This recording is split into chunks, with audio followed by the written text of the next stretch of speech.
Jesús y sus discípulos, terminada la travesía, tocaron tierra en Genesaret y atracaron. Apenas desembarcados, algunos lo reconocieron y se pusieron a recorrer toda la comarca.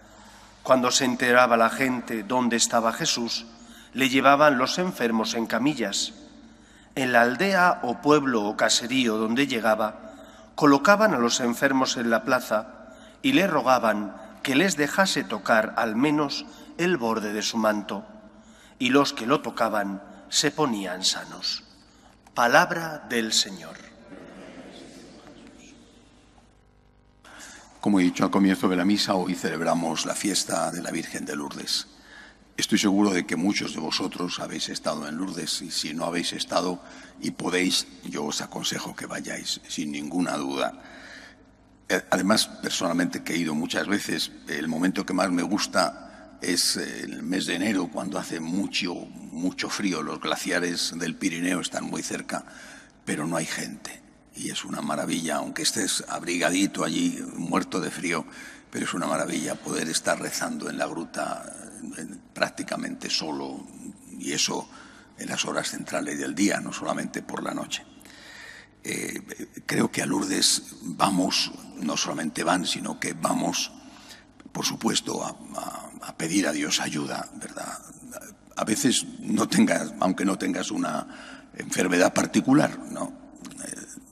Vas a pedir a Dios ayuda a través de la Virgen, para ti, para los tuyos. Los milagros son en Lourdes una cosa cotidiana, de verdad cotidiana.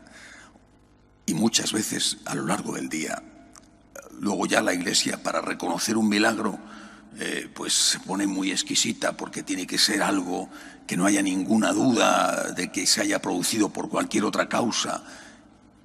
Pero los milagros son cotidianos y yo creo que todos los experimentamos allí, ¿no? Pero no es el milagro lo más importante. Hablo de mi experiencia, pero para mí, por lo menos, no es lo más importante. Lo más importante es encontrarte con la Virgen y encontrarte con ella como fuente de esperanza, también de consuelo, de fortaleza. Y eso sí que está siempre asegurado. Quizás salgas de allí con la salud más o menos como la tenías al entrar, pero la fuerza, el consuelo, la esperanza, eso siempre lo recibes, siempre. Y por eso creo que también Lourdes y la advocación de la Virgen de Lourdes es un gran templo al agradecimiento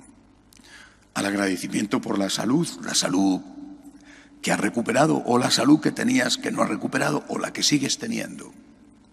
Agradecimiento por esa presencia maternal, misteriosa pero palpable de la Virgen en tu vida.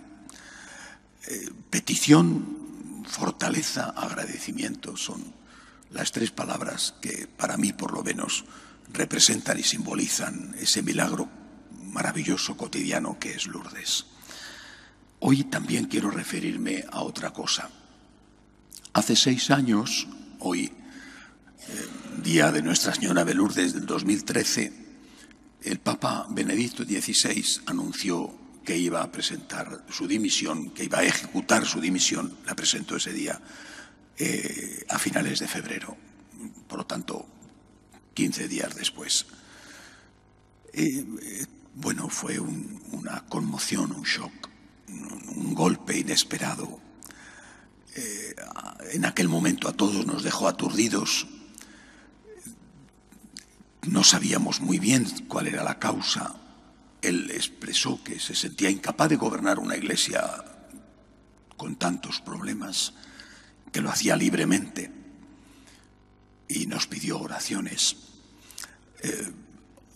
6 años después el Papa sigue vivo, Papa Benedicto, muy apagadito, las fotos que se ven, muy apagadito, pero según dicen, lúcido todavía y por lo tanto con suficientes facultades, ¿no?, para poder haber podido seguir gobernando la Iglesia.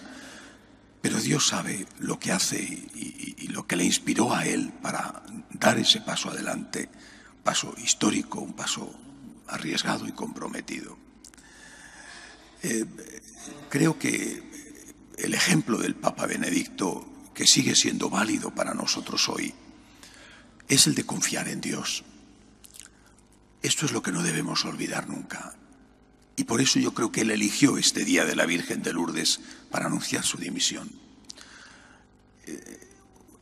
Los últimos discursos, ya digo, tuvo muy poco tiempo después, hasta que ejecutó la dimisión, fueron casi todos para recordar que la Iglesia la lleva Jesucristo nuestro Señor. Que no es el Papa, él, el sucesor, el predecesor, el gigante San Juan Pablo II, no es el Papa el que lleva la Iglesia. Y desde luego no son los obispos ni los curas, no. Es Cristo quien lleva la Iglesia, es Cristo. Y en aquel momento y en aquellos días de desconcierto, de dolor también, esas palabras sonaban, por lo menos en mí, como, no sé en los demás, pero a mí sonaban como una llamada a poner las cosas en su sitio.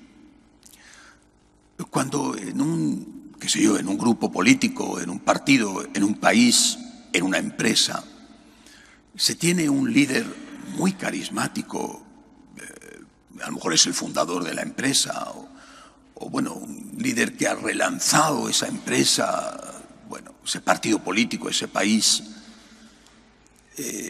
a veces se puede perder de vista que ni el partido político es de ese líder, ni el país es de ese político. No. Nosotros tuvimos un gigante, un santo además, ya está canonizado, San Juan Pablo II. Y aunque jamás pensamos que Juan Pablo II era el fundador de la Iglesia, y Juan Pablo II jamás desbancó ni pretendió desbancar a Jesucristo, su personalidad era tan grande, tan atractiva, tan fuerte, que de alguna manera, siguiendo a Cristo, seguíamos a Juan Pablo II. Era inevitable. Juan Pablo II, incluso en los últimos momentos de su vida, yo tuve la oportunidad de estar en esa época también con él, incluso en esos momentos desprendía fuerza. Benedicto XVI desprendía humildad, desprende humildad, ternura. Distintos, igual que distinto del Papa Francisco. Pero, repito, después de haber tenido un Papa como Juan Pablo II, te puedes olvidar, aunque no lo niegues, pero te puedes olvidar de alguna manera de que Cristo es el fundador de la Iglesia y el que sigue llevando adelante la Iglesia. Y por eso me gustaba, en medio de aquel dolor y desconcierto, que Benedicto XVI, en esas 2 semanas que tuvo hasta la ejecución de su dimisión, hablara de esto una y otra vez. No tengáis miedo. La Iglesia la lleva Cristo. Y es Cristo quien ama a la Iglesia, más que lo que yo pueda amarla. Es Cristo quien ama a la humanidad, más de lo que yo pueda amarla. Y más de lo que podamos amarla cada uno de nosotros. Por eso hoy, este día de la Virgen de Lourdes, en el que Benedicto XVI anunció su dimisión hace 6 años, tenemos que volver a fijar nuestra mirada en Cristo. Cristo es el Señor. Nada se escapa de su divina providencia. Lo que entendemos y lo que no entendemos. Pongámonos en las manos de este Señor poderoso, pero también de este Señor amoroso, confiando en Él, pase lo que pase. Que así sea.